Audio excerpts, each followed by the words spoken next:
Are you looking for a job but don't know the pathway through which you can get one? Are you looking for a platform to showcase your knowledge and skills in order to secure a job? I know many of you might be wondering what type of pathway I am going to talk about. Yes, I am going to talk about one of the important pathway that each and every individual have to go and pass to enter into any job. So in this video, we have with us Viresh Aradhya, MBA in HR and Marketing from IT Capital of India, Bangalore, whose hobbies are playing outdoor game and riding bike. Currently, he is working as a professor in RCM Bangalore. So, not doing any further delay, let's call upon Viresh Aradhya and know his precious views regarding an interview skills. Before that, don't forget to like, share and subscribe by hitting the bell icon and comment for more such video in future. Hello sir, how are you? Hi Deepak, I'm good. How are you? I am also fine, sir. Yes. Thank you for having me. And sir, tell me about your hobbies. My hobbies, I listen to music. It's not particularly about anything particularly, but I love to listen to music. It's something soothing, coming. Yeah, I love to. After that, like whenever I get time, I'll just go on bike riding. So I like riding. And sir, you have also given so many interviews. Yes. I did give many interviews. Yes. So sir, in this video, I am going to ask you some of the important questions that is related to interview skills. Okay, whatever it comes to me or whatever I felt, definitely I'll gonna tell. And sir, let's get started with question number first. Yes. And my question first is, how do you prepare yourself before attending any interview? Okay. The first of all, we need to check about what profile we are going into, and it is basic. Basic is which company you are going into. It is better to have a look on them. Like on website, you'll get all the information. Yeah. Just like who found them. Who found the company, or what they are doing, who are their competitors, and what are the fields they are into. It is better. You don't know like HR somewhere from where you'll get a question in interview.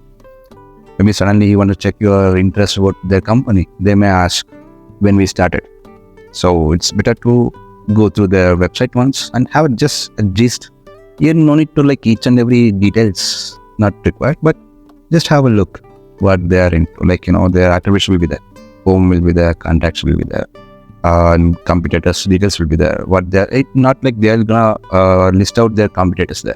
If you see what products they're doing, you search on the website that who are other people doing the same, so that you'll get to know who are the competitors and what their yearly turnover, what is the position of a company right now.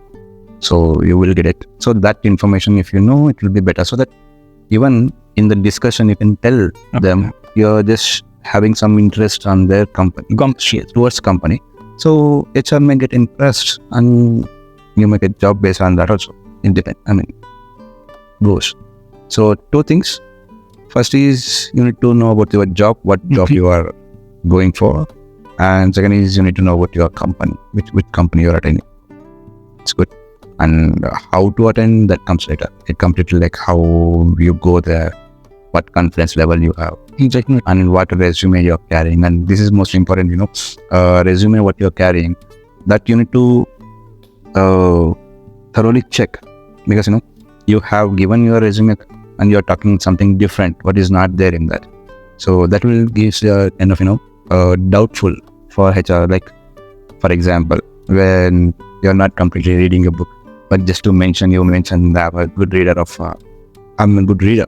Or whenever you get free time, you'll read books. You cannot make a statement like that. Because the next question will be, HR may ask, which was the last book you read? So you should not get caught over that. So just mention what is there. Just mention what is your proper information. Give that one and prepare one. And basically you need to know about your resume. So all these three things we basically need to do. Okay.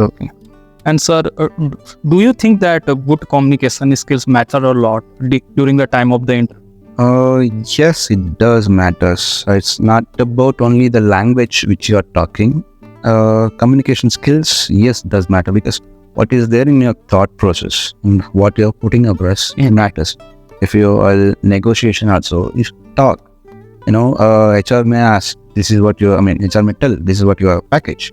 At that time, even you could push for some, you can take some question like talking or negotiation.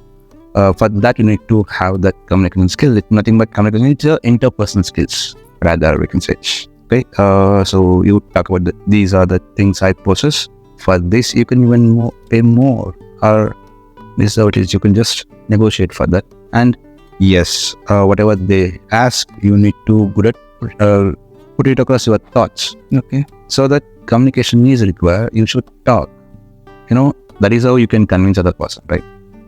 Definitely. So communication is required. It is not only in the interview, everywhere. So we say once you are done with your graduation, you need to in a position to sell yourself. That's what your basic marketing skills you need to learn all about. So that's where from like how you talk matters. Yes, Definitely, sir. Convincing skill matter a lot Yes. during the time of the job. Yes. Because, sir, lots It's of only like if you convince HR that you are good for this profile, he will take it. Unless he won't get convinced, he won't. So based on your communication, you should convince him. Because HR is meeting you for first time. yeah. It's a matter of first impression. How you are giving? By communication only. With your smile or with your face, how you're talking, that's what matters. And sir, this is my most important question Okay. that I have asked to so many people. Have you ever stuck during the time of Actually, it's a kind of, yes, people, maybe only some people might have cleared their first interview, but not all. So in that matter, yes, either somebody or everyone in that matter, there would be some questions that hit the mind or will get dual answers. So in that situation, you won't be knowing whether to tell or not. Okay. For example, in my second interview, HR person in the second round, first round actually, second round he was asking whether HR department is required or not Okay. in a company. I was like blank completely. What to tell? Because I'm there for HR job. If I say no, he'll directly fire me. If I say yes, I just hitting like, companies like Google. They won't go for hiring people. They have a third party. There are many consultancies who work for these type of works. So I went for 5 minutes. I literally I couldn't talk because I was thinking actually. So whether to tell yes, whether to tell no kind. It's not about completely you don't know the answer. In interview, it doesn't matter that you should tell a right answer. Right answer. It only matters is whether you're talking, whether you're answering within 3 seconds or 4 seconds. It only matters are you having such a confidence to talk. That only matters in the interview. Only in the interviews rounds like technical round or in the group discussion. There only the figures and facts matters, but not everywhere. So when you're talking within 3 seconds, within 1 or 2 seconds, how your response, that is only matter. But for that, yes, I do stuck for at least I completely went blank. It was like almost 4 to 5 minutes. I was stuck. I was just thinking. So HR said, okay, leave that, go for further question. I went through that situation. Okay. Now, sir, moving towards the next question. My next question is, do you think that maintaining eye contact is important during the time of the interview? Yes, if we come to eye contact and the gestures, it does a lot of difference. When you are talking to a person, watching their eyes, they feel you are interested in that conversation. And in the interview, if you take out the contact and you are talking to someone and talking, it doesn't matter that you are not interested there. It matters. It says something like you are not interested, and maybe you're just maybe bluffing. There are some tricky things, if we say, to put it across. For example, if a kind of, an expertise are trained for HR can get to know whether you are lying or telling the truth. Yeah. For example, the same thing happens in interrogations and all, okay? If somebody asks a question, if it is true, somewhere you are remembering something. Okay. If it is true, you look right side. If you are creating something, you look left side. That's what happens. So that is how you will get to know. And one more thing, basically, if you are really interested, you obviously maintain eye contact. So it is good to maintain eye contact. and it gives positive impression towards the communication also, and for the environment. It's good to maintain. And sir, this can also show and the individual confidence. Yes, yes, because if you're lying, you literally take out the itinerary, you start looking down Yeah. on other side. So yes, to make sure you're into the conversation, you have interest in the conversation, and you're talking the truth, you should maintain the eye contact.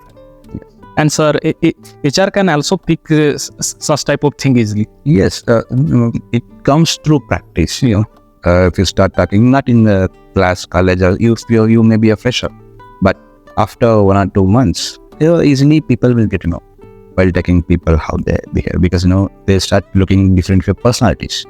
So you can, anybody can pick it up through their experience by 1 or 2 months. Some people may pick it in before 1 month only. It completely depends on the individual how they are good at the learning those skills. That's it. Okay. Now, sir, moving towards the last question. The last question is, how do you describe your strength and weakness during the time of? Okay, this is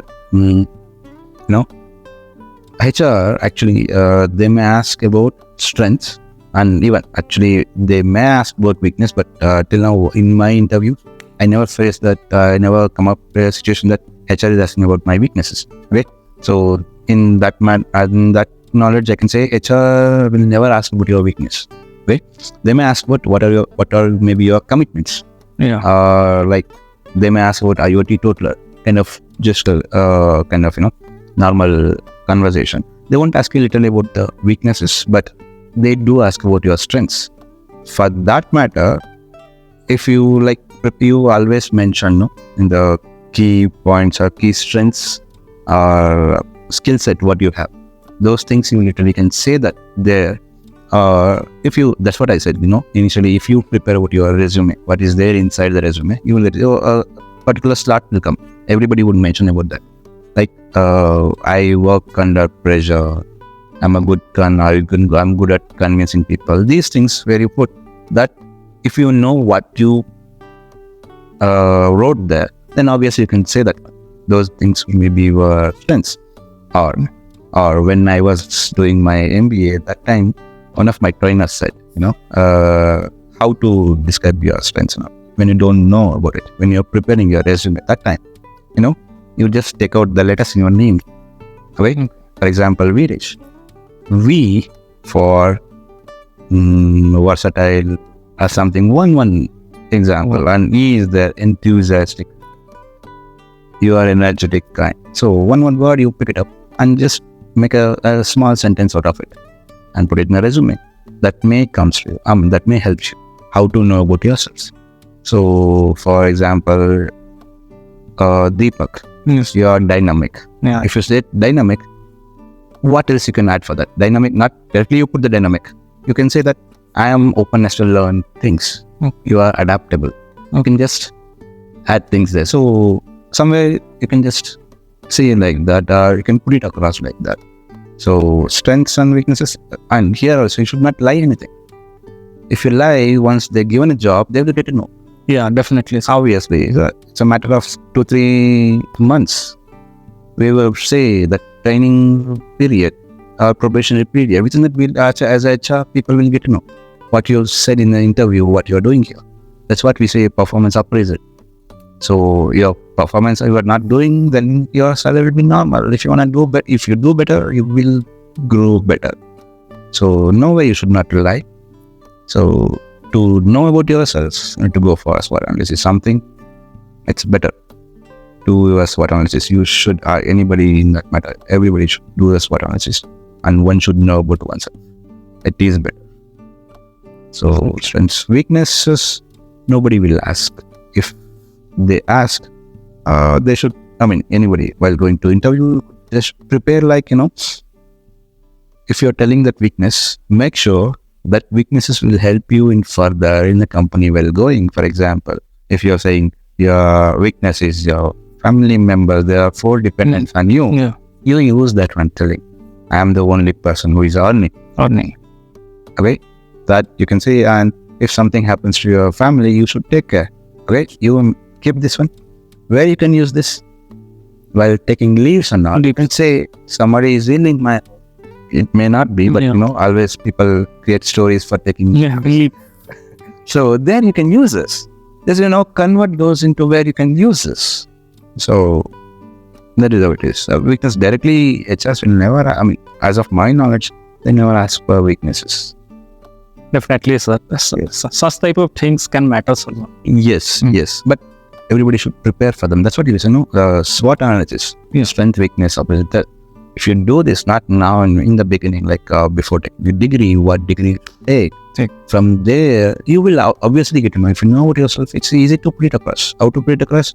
As a result, it by practice it comes. Or you never practice. You start attending the interview. By experience, people will get to know. Maybe people are there where they failed for 40th interview, they got 41st interview into their career. There people are there. It comes through, experience. How quickly you learn things. That's only matters. Nowadays. And sir, also rejections also matters a lot. No, it's only like after rejection, how you react to that matters. If you go into depression is not a solution. What you're learning out of it. You could even ask, if time permits, you can just ask that. Unfortunately, it won't happen in a company, but if time permits, go and meet the HR who rejected you. Just ask him where you went wrong. He may give some feedback. He may give some inputs. So work on it. Every company do have their second chances or third chances. For that matter, Infosys got every 6 months. If you rejected once, after 6 months, they'll ask you to come. Till that means that waiting period is 6 months. For TCS, Accenture and all, they got maybe less than that. So it depends. So second chances are there. Once you fail, there are chances. It's not dead end. There are chances. It's a wide open area for world. Opportunities are there. So you need to learn by your failure. So getting failed is not bad actually. What you're learning out of it is matters. Thank you, sir, coming to my channel. Thank you, man. Thank you for having me. And sir, you are giving such a valuable information that can help all the students that are going to face the interview. It's not complete, kind of like valuable. It's I shared my experience, what I came across. Okay, sir. Thank you. Thank you so much.